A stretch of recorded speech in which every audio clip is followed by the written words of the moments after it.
Nebula City was unlike any other place in the galaxy. It was not on any one planet, but instead floated in orbit around a quiet blue star. From space, it looked like a giant glass flower, its petals made of curved silver domes and glowing energy. Lines. Traders, diplomats, and travelers from hundreds of worlds came here to do business and meet in peace. No weapons were allowed in the main streets, and guards from many different species worked side by side to keep order. Captain Elias Ward had not planned to come here. After the war between humanity and the Zarathi Empire had ended, he had left the military and lived quietly on a small farming colony. But peace was never perfect. Small disputes between the two sides still happened, and sometimes diplomats asked for escorts who could be trusted by both humans and Zarathi. Elias had a reputation for being fair. More importantly, there was one person in the Zarathi court who still remembered him. He stepped out of the docking bay into the main plaza of Nebula City. Above him, transparent domes revealed the star's soft blue light, filtered so it would not hurt anyone's eyes. Market stalls filled the air with strange smells, spices from desert worlds, steaming noodles from water planets, and the sweet scent of crystal fruit that grew only in Zarathi gardens.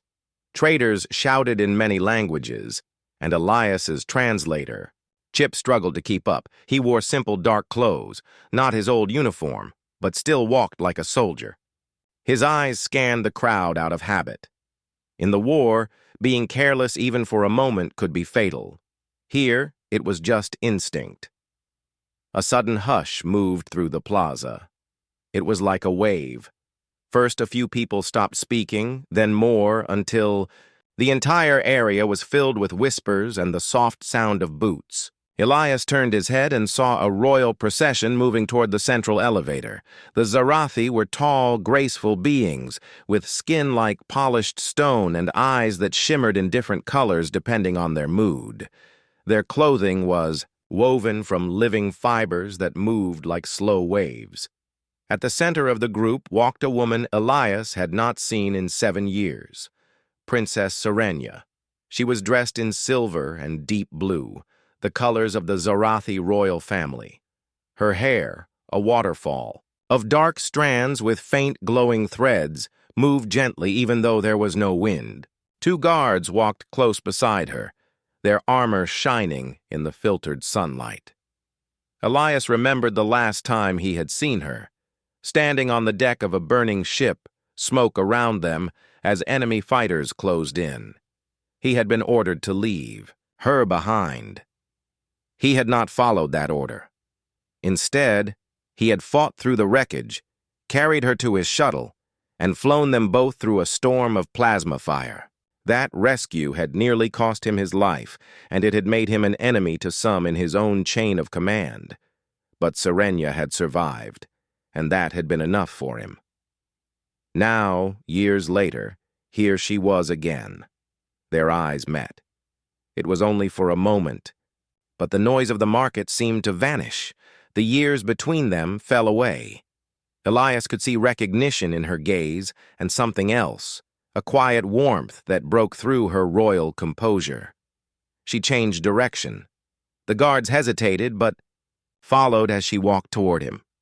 "Captain Ward," she said when she was close enough, her voice soft but clear. She spoke his language perfectly. "It has been far too long."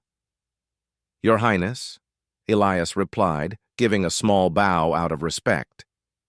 "I wasn't expecting to see you here." "Nor I you," she said, and there was the faintest curve of a smile on her lips. "But fate has a strange way of arranging meetings." The crowd around them pretended not to stare, though Elias could feel dozens of eyes on them. Royalty and war heroes did not meet in the open streets every day. Serenia glanced at the guards, then back at him. "Will you walk with me? There are matters I wish to speak of." Elias nodded. Together they moved through the market. The guards kept their distance, giving them the illusion of privacy. Above, transparent walkways crossed between domes, and shuttles passed like silent birds. They walked past stalls selling shimmering fabrics, living jewelry that crawled like insects, and small robotic pets. At one stand, a merchant offered Serenia, a rare flower that bloomed only once every decade. She accepted it politely, then handed it to a passing child. "I have heard of your work since the war," she said, as they reached a quieter street, lined with glowing gardens. "You keep the peace where others would push for conflict." "I just try to keep people from doing something they can't undo," Elias said. "Wars are easy to start, hard to end." She gave a slow nod. Wise words, and needed now more than ever. Elias glanced at her. "Something's wrong." Serenia's expression did not change, but her eyes shifted from silver to a faint shade of violet, Zarathi body language for unease. "Tensions are rising again. There are factions in my empire who wish to break the treaty, and there are those who would see humanity as the enemy once more. On our side, too," Elias said. "Some people can't let go of the past." "Perhaps that is why I am glad to see you again," Serenia said. "You see both sides." They reached a wide balcony that looked out over the lower levels of the city.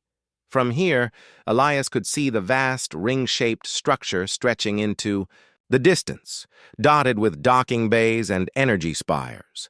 In the far distance, a huge transport ship drifted toward the city like a slow-moving mountain. Before Elias could reply, he caught movement in the corner of his vision. A small object floated between two tall plants, almost hidden in their shadows. It was no larger than his hand, a sphere of dull metal. Its surface shifted as though alive, and a faint red light pulsed from its center. Elias's instincts screamed. "Get back," he said sharply. Serenia froze, her guards moving instantly to shield her. Elias reached for the weapon hidden under. His jacket, a small pulse pistol, technically illegal in the city, but one he had smuggled in just in case. With quick aim, he fired. The shot was quiet, but the effect was instant.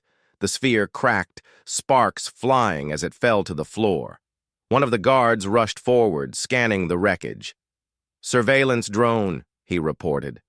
"Unknown make." Elias crouched and looked closer.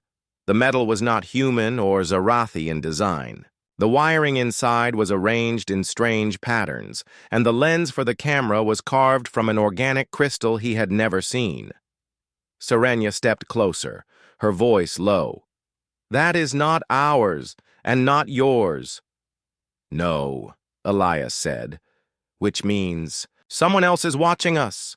The princess's gaze hardened. "Then this meeting was not chance." Elias stood, his mind already moving through possibilities. If the drone was here, someone knew they would meet. Someone wanted to listen.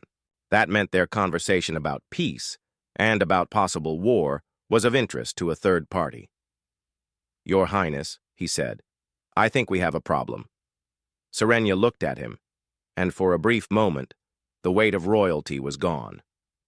She was just the woman he had once saved, the one who had trusted him when everything was falling apart. "Then," she said quietly, "we will face it together." The balcony felt suddenly colder after the drone incident. The faint hum of the city's energy systems no longer sounded peaceful to Elias. It sounded like a warning. Far below, lights moved like fireflies between the towers. And somewhere, in the distance, the low chime of docking announcements echoed. Princess Serenia stood with her guards, looking at the broken drone. Her violet eyes had deepened in color, showing her unease. The guards spoke quickly in Zarathi, scanning the area for any more hidden threats. Elias kept his pulse pistol in hand, ignoring the curious looks of passers-by. His instincts told him the drone wasn't just random spying. This was targeted. Serenia turned to him. "Captain Ward, we cannot stay here. If this drone belongs to a hostile party, they may have others nearby." Elias nodded. "Where to?" I have private quarters in the embassy wing of the city, she said. It is secure, or at least it is supposed to be. The guards moved to escort them, keeping a wide formation to shield the princess. Elias walked beside Serenia, keeping his eyes scanning every corner, every balcony, every moving shadow. They passed through the quieter parts of Nebula City. Here the noise of the markets faded, replaced by the soft hum of fountains and the faint smell of flowers.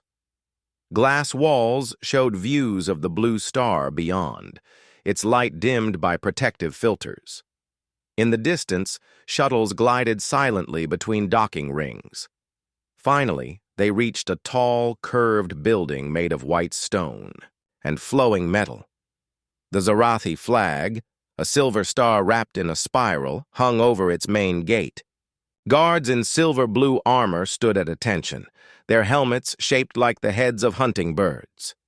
Inside, the halls were wide and filled with soft blue light. The air smelled faintly of crystal flowers, the kind Elias had only seen on the royal world of Zarath Prime. The floors were smooth and polished, reflecting the glow of the walls. Serenia led him to a private sitting room.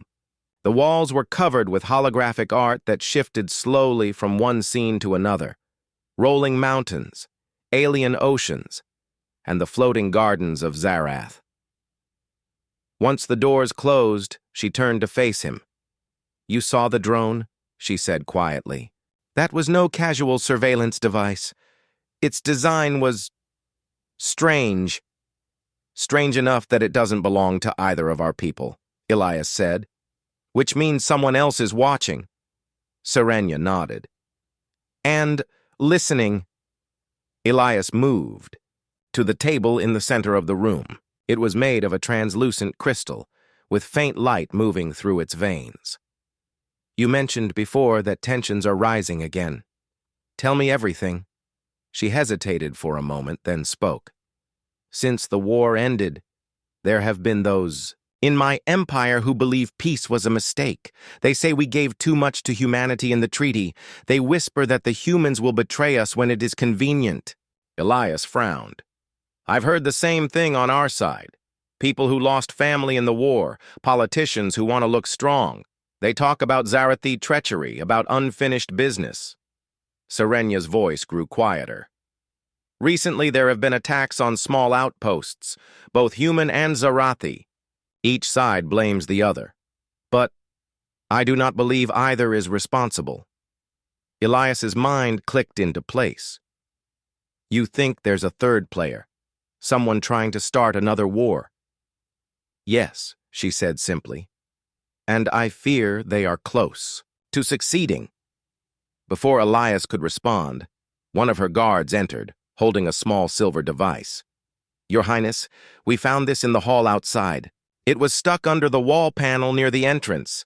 Elias took it and turned it over in his hand. It was small, almost flat, and its surface was covered in shifting patterns of light. He had seen devices like this before, signal amplifiers.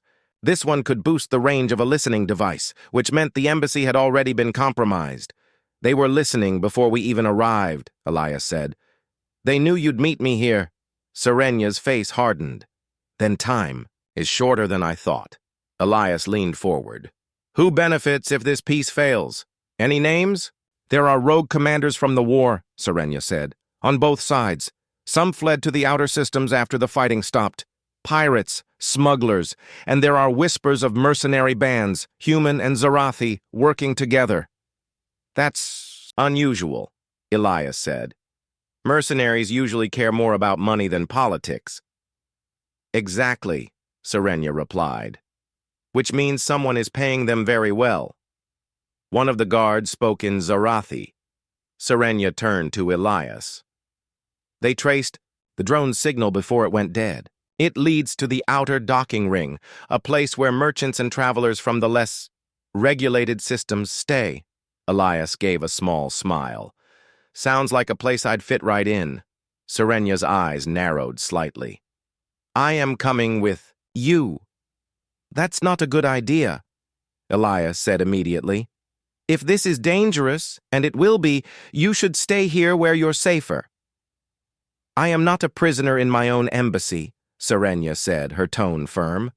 Besides, whoever sent that drone clearly knows where I am. I will be no safer hiding behind walls. Elias studied her for a moment. He remembered the war, the moment she had stood in front of a burning corridor, refusing to leave her injured crew until every one of them had been carried to safety. She was stubborn, yes, but also brave. He doubted she would listen if he told her to stay. Fine, he said, but you follow my lead.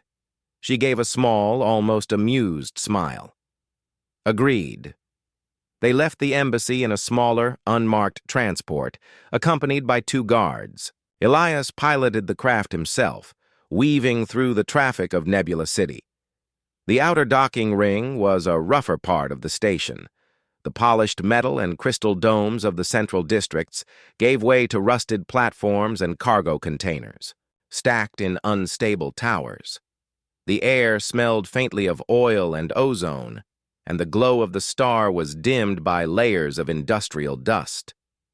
They docked in a narrow berth, the transport's landing struts creaking on uneven plating. Elias led the way, his eyes scanning every shadow. Serenia walked beside him, wearing a simple dark cloak to hide her royal clothing. The guards stayed close, their hands near their concealed weapons. The docking ring was alive with noise, shouts in alien languages, the hiss of steam from broken vents, the deep rumble of cargo lifters. Traders argued over prices while smugglers watched from doorways, their eyes sharp and suspicious.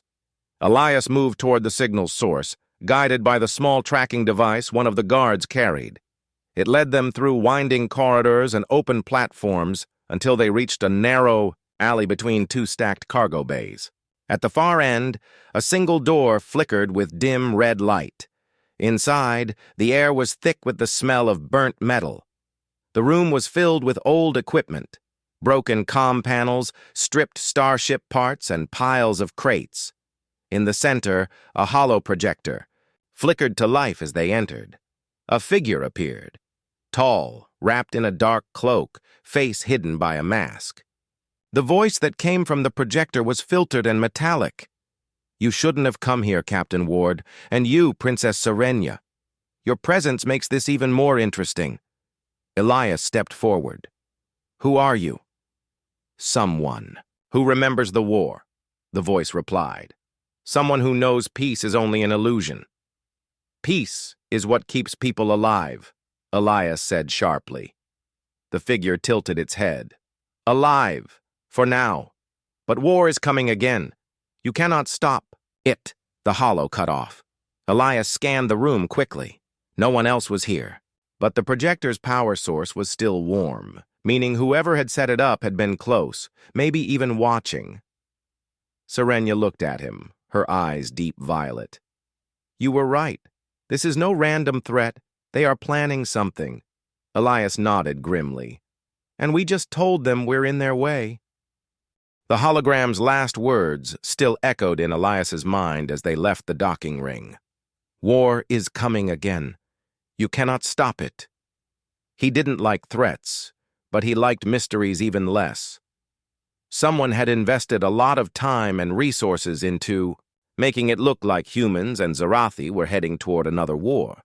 Whoever it was had money, power, and enough courage, or arrogance, to speak directly to both him and Princess Serenia.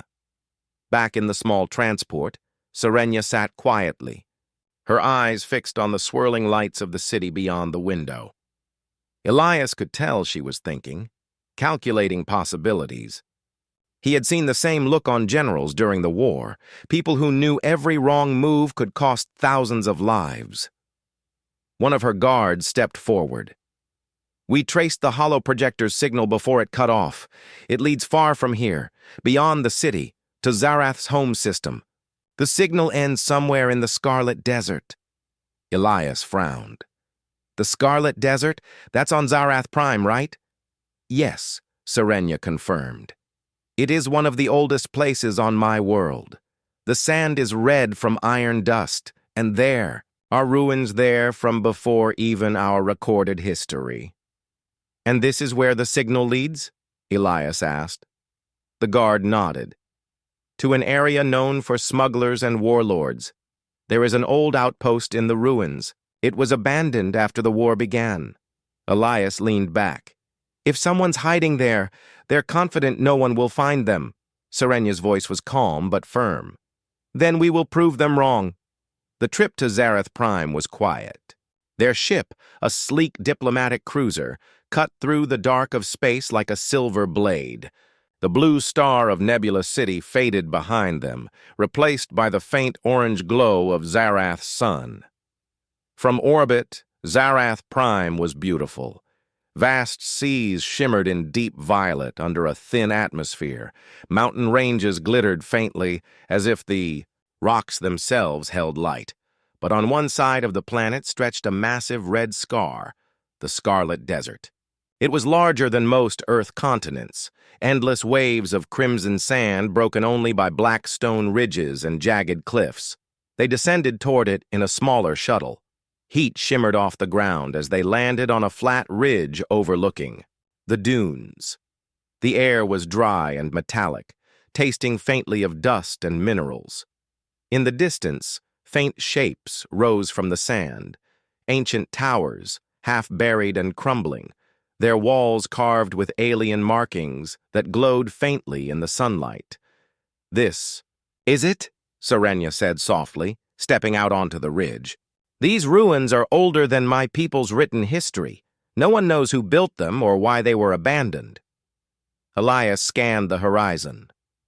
Perfect place to hide if you don't want to be found. Two guards stayed with the shuttle, while Elias, Serenya, and the others moved toward the ruins. The sand crunched under their boots. Strange crystal formations jutted out of the ground here and there, catching the light in strange patterns. As they drew closer to the towers, the air felt cooler, shadows stretching between the crumbling walls. Some carvings were so worn they were almost invisible, while others looked freshly cut, as if someone had been here recently. They entered the largest tower through a broken archway.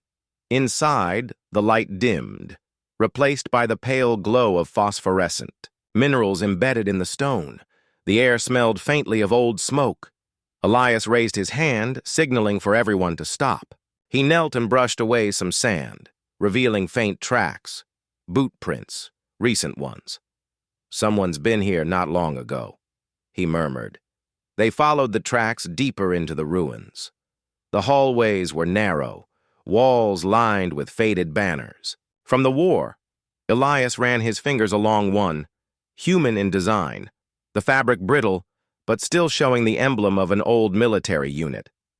That's strange, Elias muttered. These banners are from a human mercenary group. They were wiped out in the war.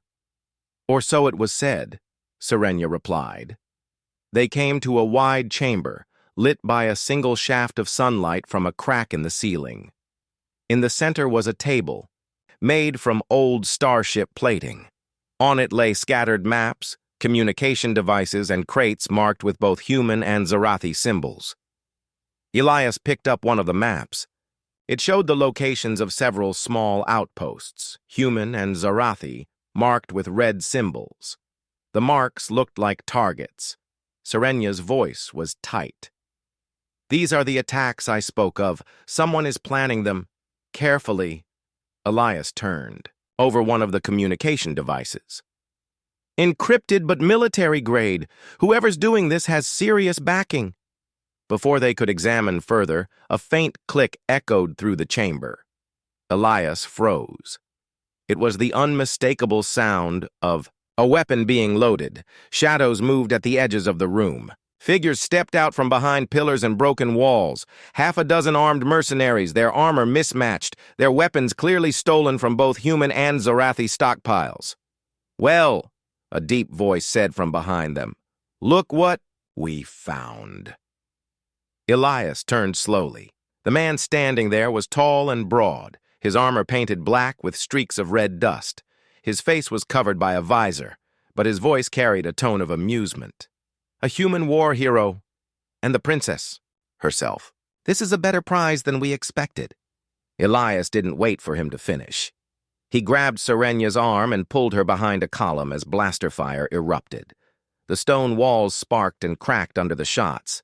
The guards moved quickly, returning fire with precision. Elias fired from cover, dropping one of the mercenaries with a clean shot. Another tried to flank them, but Serenya, moving faster than Elias expected, grabbed a fallen guard's weapon and blasted the attacker back into the shadows. "Not bad," Elias said, reloading. "Don't sound so surprised," she replied, her voice steady even in the chaos. The mercenaries began to push forward, forcing Elias and the others deeper into the ruins. Dust and shards of stone filled the air as blasts tore through the ancient walls. They reached another chamber, this one open to the sky. A broken staircase led up to a high balcony. "Go!" Elias shouted, covering Serenya as she climbed. Once, she was up. She returned fire, giving him a chance to join her. From the balcony, Elias could see movement far out in the dunes, vehicles kicking up trails of red dust, moving fast toward the ruins. "Reinforcements," he muttered. "We need to get out before we're surrounded." One of the guards spoke quickly in Zarathi. Serenya translated. "There's an old tunnel under the ruins. It leads out into the desert far from here." "Perfect," Elias said. "Lead the way." They fought their way to the tunnel entrance, a narrow gap hidden behind a collapsed wall. The air inside was cooler, the floor covered in fine sand. The tunnel twisted and dipped, the light from above fading until they moved only by the glow of small mineral veins in the walls. Finally, they emerged into the open desert far from the ruins. The sun was low now, casting long shadows across the dunes. In the distance, they could see the shuttle, a small silver shape waiting for them. They climbed aboard, engines roaring as they lifted into the sky. From above, Elias could see the mercenaries gathering in the ruins, too late to catch them. Back in the shuttle, Serenya sat beside him, catching her breath. "Whoever they are," she said, "they are organized, and they know exactly what they're doing." Elias nodded. "They're building an alliance, human and Zarathi war criminals working together, and they're using these attacks to push both our worlds into war." Her gaze met his, serious and unyielding. "Then we have to stop them." Elias looked out at the endless red desert below. "Yeah, but we'll need to find out where they're getting their orders from. And I think I know where to start." The Helios Star Fortress hung in space like a giant sentinel. Its massive form was covered with thick armor plating and bristling with weapons. Around it, fleets of starships hovered, ready for battle. This fortress was where the Peace Summit was to be held, the moment both human and Zarathi leaders would meet to seal the fragile peace treaty. But Elias and Serenya knew the real meeting was a trap. Their shuttle moved through the docking bay with quiet efficiency. They wore simple trader clothes, designed to blend in with the crowds on the fortress. Elias felt the old tension in his muscles, the awareness that one wrong move could cost them everything. Serenya, walking beside him, kept her hood low over her face, hiding the royal glow that still shone faintly beneath her skin. The corridors inside the fortress were cold and harsh. Metal walls reflected the harsh white light of overhead panels. The hum of machinery was constant, and distant voices echoed from open doorways. The Star Fortress was built for war, not for peace, and every step they took reminded Elias of battles fought long ago. They split up to cover more ground, each with a small communication device hidden beneath their clothes. Elias moved toward the hangar bays, hoping to find evidence of the planned strike fleet. Serenya headed for the command center, where she hoped to find information about the summit's security and the traitors who planned to destroy it. As Elias passed by groups of soldiers, he saw a mix of species, humans in standard combat gear, Zarathi officers with their shimmering robes, and even mercenaries with unfamiliar insignias. His pulse quickened. These were the people who could start a war with the push of a button. Reaching the hangar, Elias slipped behind a row of cargo crates and peered through a small observation window. Inside, he saw starships lined up, sleek fighters and heavy bombers, all armed and ready. Engineers and pilots moved quickly, preparing for launch. His comm crackled softly. "Serenya," he whispered, "I'm at the hangar. Lots of ships and weapons. They're ready." "Copy that," came her reply, voice steady. "I'm in the command center. Security is tight, but I found something. A list of delegates attending the summit.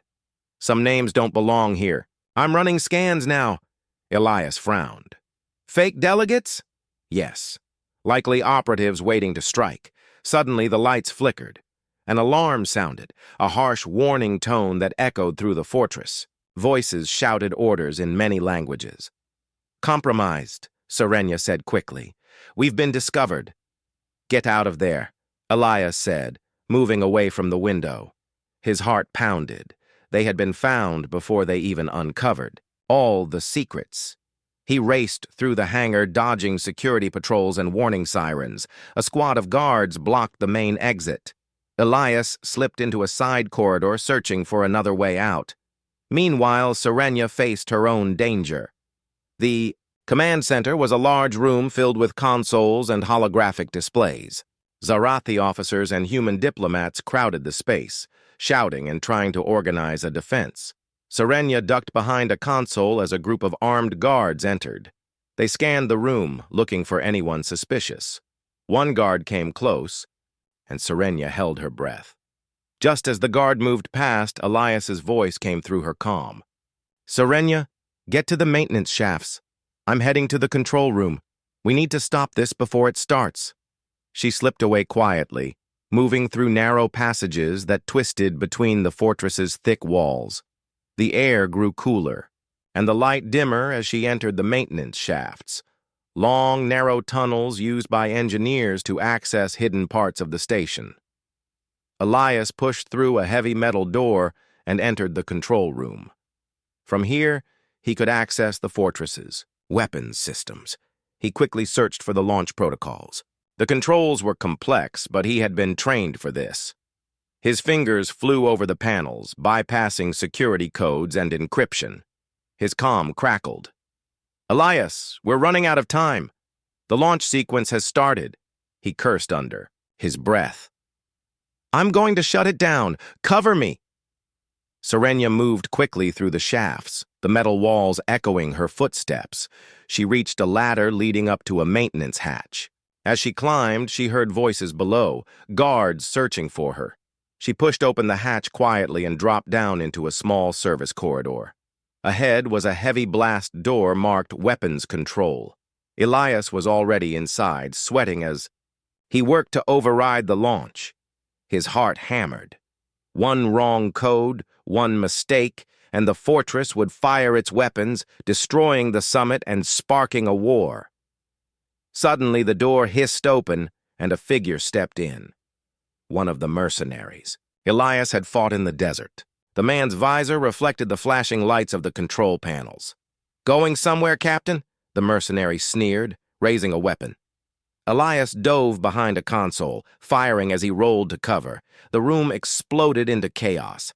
Blaster shots ricocheted off walls, sparks flew, and alarms screamed. Serenya appeared at the door, firing down the corridor. Her shots found two guards moving to block Elias's escape. Together, they fought side by side, moving through the control room as a team. Elias managed to reach the main console again and entered the final command sequence. "Now, Serenya!" he shouted. She hit the release switch on a nearby panel. The fortress's weapons systems powered down one by one. Lights flickered from red to green. The launch sequence stopped. Outside, the warning sirens faded. The hangar doors began to close, blocking any chance of an immediate attack. Breathing heavily, Elias and Serenya exchanged a look. The danger was far from over, but they had stopped the immediate threat. "We need to find the leaders behind this," Elias said. "Before they try something else." Serenya nodded. "Agreed, but for now, we have given the summit a chance." The escape pod shook violently as it pushed away from the Helios Star Fortress. Outside, the massive station grew smaller, its lights blinking like stars in the dark void of space. Inside the cramped pod, Captain Elias Ward and Princess Serenia sat side by side, breathing heavily, their faces marked with dust and sweat. They had barely escaped alive. Moments ago, they had triggered the explosives that disabled the fortress's weapon systems. The blast was precise, just enough to stop the attack fleet from launching without destroying the entire station. But to do it, someone had to stay behind to activate the charges manually. Elias had volunteered without hesitation. Serenia had. "Tried to stop him." "No, Elias," she had said, gripping his arm. "You're not going to sacrifice yourself." But he had only smiled, a tired, gentle smile, and told her, "I won't let you do it alone." Now, as the pod rocketed away, Elias felt the weight of that choice pressing down on him. Inside the pod, the silence was broken only by the steady beep of the life support systems and the low hum of the engines. Serenia looked over at Elias, searching his face. "Why did you do it?" she asked softly. He looked away, focusing on the tiny viewport ahead. "Because some things are bigger than us. Peace, trust, hope. And sometimes, keeping those things alive means making hard choices." Serenia nodded, tears glistening in her eyes. "You saved me twice. I owe you my life." "Not just your life," Elias said. "You saved mine, too. When we fought together, when we trusted each other, I found something I thought was lost. Long ago, faith in the future." The pod's small screen began flashing warnings. The charge timer was almost up. Elias moved toward the manual release button, knowing this was the moment. Serenia grabbed his hand, squeezing it tightly. "We face this together." He pressed the button. Outside the pod, the fortress's weapons systems powered down one by one. Lights shifted from red to green, alarms stopped blaring, and the threat of war faded with them. Inside the station, hidden forces scrambled in confusion. The conspirators' plan had failed. The pod's engines pushed them further into the blackness of space. Suddenly, a rescue shuttle appeared on the sensors. Communications crackled. "This is Captain Ward and Princess Serenia. We've neutralized the threat. Request immediate pickup." Minutes later, the shuttle docked with the pod, pulling them safely aboard. Warm hands helped Elias and Serenia out, and the tension that had filled the past hours began to lift. Back on Nebula City, the Peace Summit resumed under heavy security. Leaders from many worlds gathered in the Grand Hall, their faces serious but hopeful. The events on the Helios Fortress had shocked them all, but also reminded everyone of what was at stake. Elias stood beside Serenia as she addressed the crowd. "Today, we have seen that peace is fragile," she said, "but it is worth protecting. Together, we faced those who wanted to divide us, and together, we stopped them." She turned to Elias, her voice soft but clear. "Captain Ward is a symbol, not just of courage, but of what happens when we choose trust over fear, unity over hatred." Applause filled the hall. Later, as the crowd dispersed, Elias and Serenia stood on a balcony overlooking Nebula City's glowing towers. "Do you think this peace will last?" Elias asked. Serenia smiled, her violet eyes reflecting the twin moons above.